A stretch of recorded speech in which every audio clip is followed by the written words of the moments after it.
देख रहे हैं और मैं हूं आपके साथ नेहा। आज का हमारा मुद्दा है महाराष्ट्र में शिवसेना को लेकर क्या बवाल मच रहा है। आपको बताते चले कि आज देखा गया कि किस तरीके से एकनाथ शिंदे से कहीं ना कहीं बीजेपी नाराज हो चुकी है। और ऐसा इसलिए क्योंकि यहाँ देखिए, एक तो सुप्रीम कोर्ट का फैसला नहीं आ रहा है। सुप्रीम कोर्ट पता नहीं इस फैसले को लेने में इतनी देरी क्यों कर रही है, क्योंकि यहाँ पर जिस दिन सुप्रीम कोर्ट का फैसला आएगा शायद उस दिन इस चीज की पुष्टि हो जाएगी कि जो बीजेपी है वो एकनाथ शिंदे को दरकिनार कर सकती है। जिस तरीके से यहाँ एकनाथ शिंदे की शिकायतों का पूरा तांता लग चुका है। और दूसरी तरफ बता दें कि यहाँ अभी तक एकनाथ शिंदे ने मुख्यमंत्री बने हुए तो उनको 3 महीने हो चुके हैं, लेकिन महाराष्ट्र के विकास को लेकर उन्होंने कुछ फैसला नहीं लिया। यानी कि जमीनी मुद्दों पर तो अभी तक वो उतरे ही नहीं। अभी तो वो आपसी कलह में उलझे हुए हैं। एक तरफ शिवसेना तो दूसरी तरफ बीजेपी, तीसरी तरफ उनकी कुर्सी। अब वो अपनी कुर्सी को बचाएं, यहाँ पर जमीनी मुद्दों पर उतरे, ये उनके लिए बहुत ही ज्यादा एक बहुत मुश्किल खड़ी हो गई है कि आखिरकार एक तरफ उनकी कुर्सी जाती हुई नजर आ रही है तो आखिरकार वो महाराष्ट्र की जनता के बारे में कैसे ही सोचे। आपको बता दें कि यहाँ पर 2 से 3 दिन पहले देखा गया था कि उद्धव गुट और शिंदे गुट के कुछ कार्यकर्ता आपस में भिड़ भी गए थे और यहाँ पर कुछ गोली चलाने की जो बात आई थी वो भी होती हुई नजर आई थी कि किसी कार्यकर्ता के ऊपर यहाँ पर गोली चल गई थी। इस बीच यहाँ पर बीजेपी ने सख्त एक्शन लेकर यहाँ कहीं ना कहीं शिंदे पर नाराजगी जाहिर की है। और इसी बीच आपको बताते चले कि यहाँ अब उद्धव ठाकरे भी एक्टिव हो चुके हैं कि शिंदे की कमियों को गिनवाना है। लेकिन यहाँ देखा जाए तो अब उद्धव ठाकरे की जगह उनके बेटे भी से राजनीति वाले गलियारे में कूद चुके हैं। हालांकि राजनीति में तो वो पहले भी थे, लेकिन अब अपने पिताजी के हालात को देखते हुए अब ज्यादा एक्टिव हो गए हैं। आदित्य ठाकरे ने एक प्रेस कॉन्फ्रेंस की और इसमें यहाँ पर जितने भी व्यापारी हैं और जितने भी उद्योग हैं उनको दूसरे राज्य में शिफ्ट करने की बात को लेकर इस पर वो बवाल काटते नजर आए। आदित्य ठाकरे ने यहाँ पर प्रेस कॉन्फ्रेंस की और प्रेस कॉन्फ्रेंस में अपने अंदर जितनी भी उनकी बीजेपी को लेकर भड़ास थी वो निकालते नजर आए और तमाम चीजों को कहते नजर आए।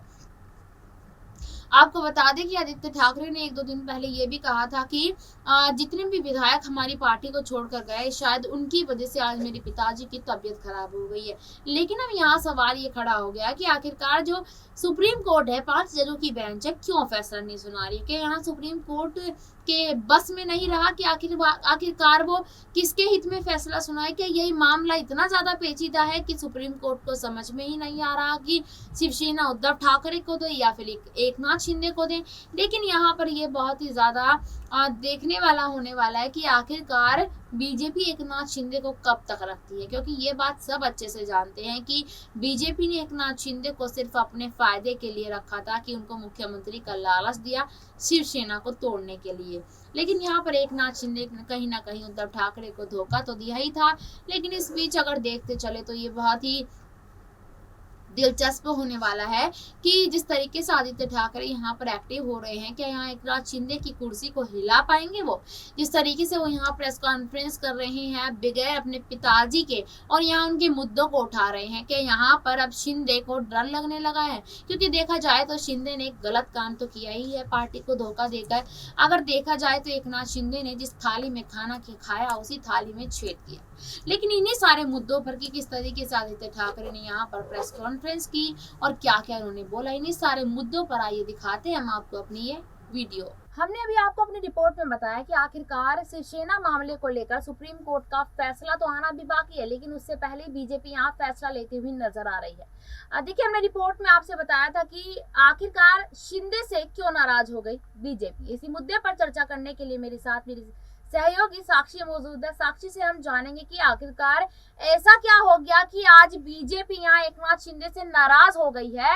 और देखिए, आने वाले समय में भी साक्षी ये हो सकता है कि एकनाथ शिंदे को दरकिनार कर यहाँ देवेंद्र फडणवीस को कुर्सी पर बिठाया जा सकता है। क्या आपको लगता है कि आने वाले समय में ऐसा हो सकता है? बिल्कुल ऐसा हो सकता है, बहुत सारी चीजें रहेंगी, लेकिन अगर एकनाथ शिंदे की तरफ से बीजेपी को कहीं ना कहीं बगावत के आसार दिखेंगे तो यहाँ पर बीजेपी बहुत बड़ा फैसला ले सकती है। देवेंद्र फडणवीस जिस तरह से पहले भी संभाल चुके हैं सरकार महाराष्ट्र में और बीजेपी के खास नेता रहे हैं महाराष्ट्र से, तो यहाँ पर बीजेपी को पूरा भरोसा देवेंद्र फडणवीस पर है और इसी वजह से उन्हें डिप्टी सीएम बनाया गया।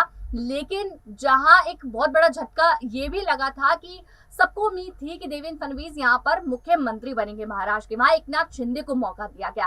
किसी को उम्मीद नहीं थी कि एकनाथ शिंदे मुख्यमंत्री बन सकते हैं, वो भी बीजेपी की तरफ से। लेकिन यहाँ पर बीजेपी ने बहुत बड़ा भरोसा उन पर जताया है। भरोसा का टूटता हुआ दिखाई देगा, क्योंकि बीच में कुछ ऐसे आसार दिखने भी लगे थे, नाराजगी दिखने लगी थी देवेंद्र फडणवीस और एकनाथ शिंदे के बीच। और अगर वो अब बढ़ती हुई दिखाई दी या उसके कोई असर यहाँ पर दिखाई दिए या बीजेपी को उनसे कुछ खास फायदा नहीं दिखाई दिया, यानी कि वो अगर सही तरीके से अपनी कुर्सी का फायदा नहीं उठाएंगे या कुछ चीजें जो है अगर जिस तरह से शिवसेना में उन्होंने दिखाया वो यहाँ दिखेगा, तो यहाँ बीजेपी उनको छोड़ देवेंद्र फडणवीस को बड़ा मौका दे सकती है। बिल्कुल, और ये वाकई में ये एकदम सच बात है कि जिस दिन एकनाथ शिंदे से बीजेपी का फायदा खत्म हो गया, उस दिन देवेंद्र फडणवीस को मुख्यमंत्री की कुर्सी पर बिठाया जा सकता है। क्योंकि जिस तरीके से यहाँ पर आज देखा गया कि जो एकनाथ शिंदे है वो यहाँ उद्धव गुट के कार्यकर्ताओं के साथ नजर आए। आखिर इसका मतलब क्या था कि आप वैसे तो उद्धव ठाकरे की कमियों को गिनवा रहे हैं, आपने बगावत उनसे की, उनके विधायकों को आपने चुरा लिया, उनके सांसदों को आपने चुरा लिया, लेकिन यहाँ फिर भी आप उनके कार्यकर्ताओं के साथ आखिर कर क्या रहे थे। और इसी सवाल से बीजेपी परेशान है कि एकनाथ शिंदे यहाँ पर कोई और रणनीति बना रहे हैं, क्या यहाँ एकनाथ शिंदे बीजेपी को धोखा देने के बारे में सोच रहे हैं। क्योंकि यहाँ पर बीजेपी ने एकनाथ शिंदे को लेकर शायद आगे तक की कुछ ना कुछ रणनीति बनाई हुई है। क्योंकि अगर एकनाथ शिंदे चले जाएंगे तो उसके लिए तो बैकअप उनको तैयार करना ही होगा। एकनाथ शिंदे को मुख्यमंत्री बनाना उनका सिर्फ एक मकसद था कि यहाँ शिवसेना को बांटना है, शिवसेना को अलग करना है, और वो तो उन्होंने कर ही लिया। अब उनका मतलब जो निकल गया है, अब तो वो एकनाथ शिंदे को दरकिनार कर भी सकते हैं जिस दिन उनका मतलब खत्म हो जाएगा। लेकिन इसी बीच देखा जा रहा है कि आदित्य ठाकरे, जो कि एक वीडियो काफी ज्यादा चल भी रही है और आप हमारी स्क्रीन पर भी देख रहे होंगे कि आदित्य ठाकरे भी अब बहुत ज्यादा एक्टिव हो गए। हालांकि वो एक युवा सेना चलाते हैं, लेकिन यहाँ शिवसेना की कमान को भी लेकर काफी ज्यादा एक्टिव हो गए। अब उनको टेंशन होने लग गई है कि अगर शिवसेना उनके हाथ में ना आई और विपक्षी पार्टियों के हाथ में चली गई तो उनके पिताजी का क्या हाल होगा। क्योंकि देखिए, उद्धव ठाकरे शिवसेना से काफी ज्यादा अटैच है और इतनी आसानी से वो शिवसेना को नहीं छोड़ेंगे। तो साक्षी, आपको क्या लगता है कि शिवसेना उद्धव ठाकरे के हित में आएगी या नहीं आएगी? देखिए, शिवसेना उद्धव ठाकरे के हित में आएगी या नहीं आएगी, यहाँ ये बहुत बड़ा सवाल खड़ा होता है। इस सवाल का जवाब तो सुप्रीम कोर्ट को देना है और बहुत समय से इंतजार है हर किसी को कोर्ट के फैसले का कि शिवसेना किसकी होने वाली है। उद्धव ठाकरे इस वजह से शिवसेना को चाहते हैं क्योंकि वो उनके जो पिता हैं वो भी उस पार्टी की शुरुआत वहां से हुई, उस पीढ़ी से आते हैं। तो ये चीजें मैटर नहीं करती, जितनी मैटर करती कि आपने उस शिवसेना को कितना अपना माना और कितना उस शिवसेना के लिए काम किया, उस शिवसेना से अपनी जनता को कितना सेटिस्फाई किया। ये चीजें ज्यादा मैटर करती है, जो कहीं ना कहीं शिंदे की तरफ से ज्यादा दिखाई दी है। तो इससे पलड़ा जो भारी है वो एकनाथ शिंदे का लगा, उद्धव ठाकरे का कम लगा। बहुत बहुत धन्यवाद साक्षी, आपने मेरे सारे सवालों का जवाब दिया। और देखिए, आखिरकार ये देखना बहुत ही ज्यादा जरूरी होगा जिस दिन सुप्रीम कोर्ट का फैसला आएगा। सबकी निगाहें से सुप्रीम कोर्ट के फैसले पर टिकी है कि आखिर होगा क्या। आज के लिए इतना ही, बस मिलूंगी आपसे फिर अगली रिपोर्ट पे। तब तक के लिए देखते रहिएगा SPN9 न्यूज। धन्यवाद। आपको हमारी खबर कैसी लगी हमें जरूर बताइएगा और तमाम अपडेट्स के लिए देखते रहिएगा SPN9 न्यूज।